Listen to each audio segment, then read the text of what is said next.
മക്കൾസ്. Yes, അപ്പൊ നമ്മുടെ basic സയൻസിൽ ബയോളജിയിൽ നിന്ന് വരുന്ന ഓരോ ക്വസ്റ്റ്യൻസും പ്രെഡിക്റ്റ് ചെയ്യാൻ പോകുന്നു. യെസ്, അപ്പൊ വീഡിയോ ഇപ്പൊ തന്നെ ലൈക്ക് ചെയ്യാൻ നിങ്ങളുടെ ഫ്രണ്ട്സിനൊക്കെ ഷെയർ ചെയ്ത് കൊടുക്കുക. ഒരു ഹാർട്ട് ഇമോജിയും ഒരു ഫയർ ഇമോജിയും നമ്മുടെ കമന്റ് ബോക്സിൽ. Okay, ready? നമ്മുടെ first chapter life's mysteries in little chambers അഥവാ കുഞ്ഞറയ്ക്കുള്ളിലെ ജീവരഹസ്യം. അപ്പൊ ഈ ഒരു ചാപ്റ്ററിൽ നമുക്ക് ഒരു സെൽ ഓർഗൻ അഥവാ ഒരു കോശാംഗം തന്ന് അതിന്റെ ഫംഗ്ഷനും ധർമ്മവും ഐഡന്റിഫൈ ചെയ്തിട്ട് എഴുതാൻ വേണ്ടി എന്തായാലും ഉണ്ടാകും. സ്ഥിരം ചോദിക്കാറുള്ള മൂന്നെണ്ണാണ് mitochondria, Golgi body, endoplasmic reticulum. ഇത് പഠിക്കാതെ എന്തായാലും വേണ്ട, ബാക്കിയും കൂടെ നോക്കി വെക്കാം. ഓക്കെ, ദെൻ അതേപോലെ മൈക്രോസ്കോപ്പിൽ നമ്മളുടെ മിറർ നമ്മൾ ഉപയോഗിക്കുന്നത് എന്തിനാണ്, ഏത് മിറർ എന്തിനുപയോഗിക്കുന്നു എന്നുള്ള കാര്യങ്ങൾ നോക്കി വെക്കണം.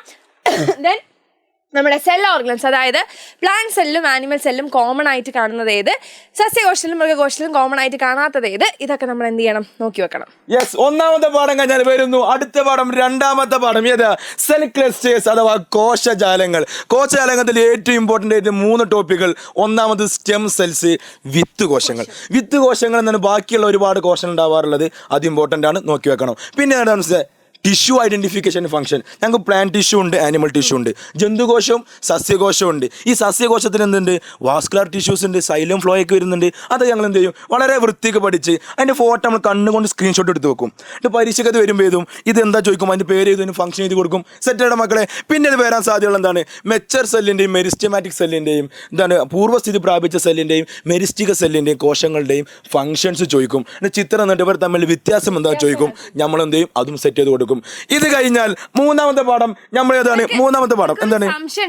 ഈ പറയുന്ന സംഭവങ്ങളൊക്കെ ഇനിയിപ്പോ പഠിച്ചെടുക്കുക എങ്ങനെയാണ്, അതിനെന്ത് ചെയ്താൽ മതി. രാത്രി നമ്മൾ ലൈവ് വരുന്നുണ്ട് മക്കളെ, ഫുൾ ക്വസ്റ്റ്യൻസ് നമ്മൾ സെറ്റ് ചെയ്യുന്നുണ്ട് കേട്ടോ. മൂന്നാമത്തെ പാഠം വരുന്നു, ലെറ്റ്സ് റീഗെയിൻ അവർ ഫീൽഡ്. എന്താണ് പാഠത്തിന്റെ പേര് മിസ്സേ? വീണ്ടെടുക്കാം വിളനിലയങ്ങൾ. നോക്കിയോ, വീണ്ടെടുക്കാൻ വിളനിലയങ്ങൾ. ആദ്യം എന്താണ് മിസ്സേ? Crisis in agriculture. നമ്മുടെ അഗ്രികൾച്ചർ ഫീൽഡിൽ കാർഷിക മേഖല നമ്മൾ എന്ത് ചെയ്യുന്നുണ്ട്, കർഷകന്മാർക്ക് ഒരുപാട് പ്രശ്നങ്ങൾ നേരിടുന്നുണ്ട്. അതിൽ കുറേ പ്രശ്നം ടെക്സ്റ്റ് കൊടുത്തിട്ടുണ്ട്. ചുരുങ്ങിയതിൽ 5 പഠിക്കുക, നല്ല 4 പരീക്ഷയ്ക്ക് ഓർമ്മ വരുള്ളൂ. യെസ്, പിന്നെ എന്താണ് മിസ്സേ? IPM ഇൻ്റഗ്രേറ്റഡ് പെസ്റ്റ് മാനേജ്മെന്റ്, നമ്മുടെ കീട നിയന്ത്രണ മാർഗ്ഗങ്ങൾ നോക്കി വെക്കണം. പിന്നെന്താണ് poly house farming, precision farming important ആണ്. യെസ്, എല്ലാ വർഷവും ചോദിക്കണം എന്ത്, poly house farming. Question paper ചടച്ചു പോയിട്ടുണ്ടാവും. പിന്നെ എന്താണ് കൾച്ചർ നെയിംസ്, ഒരേ culture, apiculture, horticulture, floriculture, sericulture, pisciculture,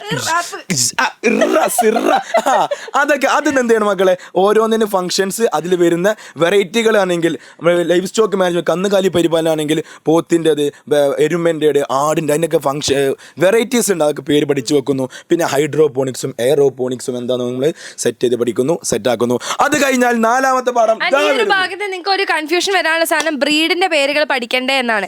അത് ജസ്റ്റ് ഒന്ന് പഠിച്ചു വെക്കണം, കാരണം 1 മാർക്കിന് ഓഡ് 1 ആയിട്ട് വരും, എന്തായാലും വരും. ഓക്കെ, ബൈ ക്ലാസിഫിക്കേഷൻ, തരം തിരിക്കുന്നത് എന്തിനാ. അപ്പൊ ഈ ഭാഗത്ത് നിന്ന് നമ്മൾ കോഡ് വെച്ച് പഠിച്ചതാണ്. സയന്റിസ്റ്റ് ആൻഡ് കോൺട്രിബ്യൂഷൻ അല്ലെ, കോഡ് വെച്ച് പഠിച്ചതാണ്. അത് ഭയങ്കര ഇമ്പോർട്ടന്റ് ആണ്. നമ്മുടെ ശാസ്ത്രജ്ഞന്മാരും അവരുടെ കോൺട്രിബ്യൂഷനും എന്താണെന്നുള്ളത് അത് നമുക്ക് പെയർ ആയിട്ടൊക്കെ ചോദിക്കാം. 1 വേർഡ് 2 മാർക്ക്. Taxonomic hierarchy. അപ്പൊ ഈ ഒരു പോർഷൻ നിങ്ങൾ എന്ത് ചെയ്യണം, എല്ലാം നമ്മുടെ ടെക്സ്റ്റ് ബുക്കിൽ ഏതൊക്കെ സയന്റിഫിക് നെയിമുകളൊക്കെ തന്നിട്ടുണ്ടോ അതൊക്കെ നോക്കി വെക്കുക. മനുഷ്യന്റെ, അതേപോലെ നമ്മളുടെ മാംഗോൻ്റെതുണ്ട്, പിന്നെ നമ്മളുടെ കോക്കനട്ടിന്റെ ഉണ്ട്. അതൊക്കെ എന്തായാലും പഠിച്ചു വെക്കണം. Binomial nomenclature. ബൈനോമിയൽ നോമൻക്ലേച്ചറിന്റെ അച്ഛനാര്, പിതാവാര്, തന്തപടിയാരും ചോദിച്ചാൽ yes, very very very important ആണ്. ഇതില്ലാത്തൊരു ക്വസ്റ്റ്യൻ പേപ്പർ ഉണ്ടാവില്ല, most important. Okay, then 6 kingdom classification, ഇതും പഠിച്ചു വെക്കുക. ഓക്കെ, 5 കിങ്ഡം ജസ്റ്റ് വായിച്ചു വെക്കുക, അതിന്റെ ഫീച്ചേഴ്സ് വായിച്ചു വെക്കുക. 6 കിങ്ഡം ശരിക്കും ആ ഒരു ഫിഗർ നന്നായി പഠിച്ചു വെക്കുക. ഓക്കെ, അത് കഴിഞ്ഞാൽ അടുത്ത പാഠം, 5ാമത്തെ പാഠം മിസ് ഡൈവേഴ്സിറ്റി ഫോർ സസ്റ്റനൻസ്. എന്താണ് വൈവിധ്യം നിലനിൽപ്പിന്.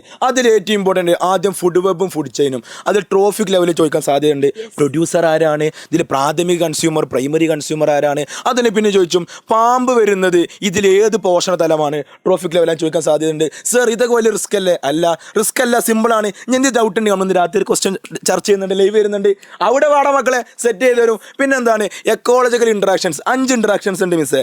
പരാത ജീവനം, പ്രിഡേഷൻ, പാരസൈറ്റിസം, അങ്ങനെ എന്തൊക്കെയോ കുറച്ച് 5 എണ്ണം ഉണ്ട്, നമ്മൾ സെറ്റ് ചെയ്ത് പഠിക്കും. പിന്നെന്താ അതിൻ്റെ ആൾക്കാരെ എക്സാമ്പിൾ ഇമ്പോർട്ടൻ്റ് ആണ്. യെസ്, പിന്നെന്താണ് ബയോഡൈവേഴ്സിറ്റി സർവീസ്. നമ്മുടെ ജീവമണ്ഡലം, നമ്മുടെ ബയോഡൈവേഴ്സിറ്റി നമുക്ക് എന്തൊക്കെ സർവീസ്, യെസ്, എന്തൊക്കെ നമുക്ക് സർവീസ് തരുന്നു, സേവനം തരുന്നു, ഓക്സിലറി, എക്കോളജിക്കൽ, പാരിസ്ഥിതികമായിട്ട്, അങ്ങനെ എന്തൊക്കെ 4 എണ്ണം ഉണ്ട്. അതിൻ്റെ ഫംഗ്ഷൻ പഠിക്കുന്നു. പിന്നെ കൺസർവേഷന് ഇൻസിറ്റു ഉണ്ട്, എക്സിറ്റ് ഉണ്ട്. ഇമ്പോർട്ടൻ്റ് ആണ്, ഭയങ്കര ഇമ്പോർട്ടൻ്റ്. ഇതിൽ നിന്ന് ചോദ്യം വന്നില്ലെങ്കിൽ മിസ് എന്ത് ചെയ്യും? മിസ് വെറുതെ ചാടി കളിക്കും.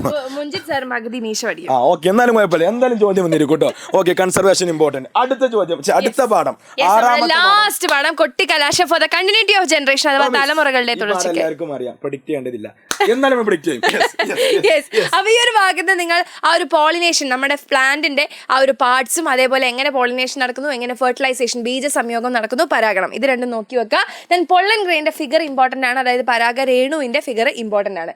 ദെൻ മെയിൽ റീപ്രൊഡക്റ്റീവ് സിസ്റ്റത്തിന്റെയും ഫീമെയിൽ റീപ്രൊഡക്റ്റീവ് സിസ്റ്റത്തിന്റെയും ഫിഗറും അതിന്റെ ധർമ്മവും ഇമ്പോർട്ടന്റ് ആണ്.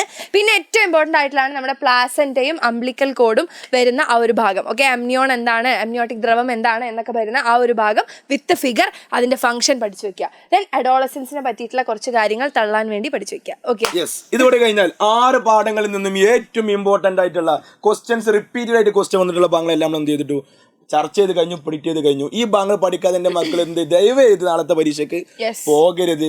സർ ഡൗട്ട് ഉണ്ട്, ഈ പാഠങ്ങൾ എങ്ങനെ, ഇവിടെ ക്വസ്റ്റ്യൻസ് എങ്ങനെ വരിക, ഇന്ന് രാത്രിക്കത്തെ ലൈവില് വരിക, നമ്മൾ അവിടെ നിന്ന് എന്ത് ചെയ്യും മക്കളെ, എല്ലാം സെറ്റ് ആക്കും. ശ്രുതി മിസ് തള്ളിക്കോളൂ. അപ്പൊ എല്ലാവരും എന്ത് ചെയ്യുക, ഇന്നത്തെ നമ്മുടെ ലൈവിന് വരും എന്നുണ്ടെങ്കിൽ റെഡി എന്ന് പറഞ്ഞിട്ട് നമ്മുടെ കമന്റ് ബോക്സിൽ കമന്റ് ചെയ്യാം. നിങ്ങൾക്ക് നോക്കിയാൽ അറിയാം, നമ്മുടെ SSLC മോഡൽ എക്സാമിന് ഞങ്ങൾ എന്തൊക്കെ ഇതേമാതിരി പ്രഡിക്റ്റ് ചെയ്തോ അത് മാത്രമാണ് ക്വസ്റ്റ്യൻ പേപ്പറിൽ ഉണ്ടായിട്ടുള്ളൂ. സോ അതേപോലെ ആ ഒരു കോൺഫിഡൻസ് ഞങ്ങൾക്ക് ഇന്നും ഉള്ളത് കൊണ്ടാണ് ഞങ്ങൾ ഇന്ന് ഈ വീഡിയോ ചെയ്യുന്നത്. സോ നിങ്ങളുടെ ഫ്രണ്ട്സിനൊക്കെ ഷെയർ ചെയ്ത് കൊടുക്കുക. റെഡി എന്ന് പറഞ്ഞിട്ട് താഴെ കമന്റ് ചെയ്യുക. വൈകുന്നേരം ലൈവിൽ കാണാം.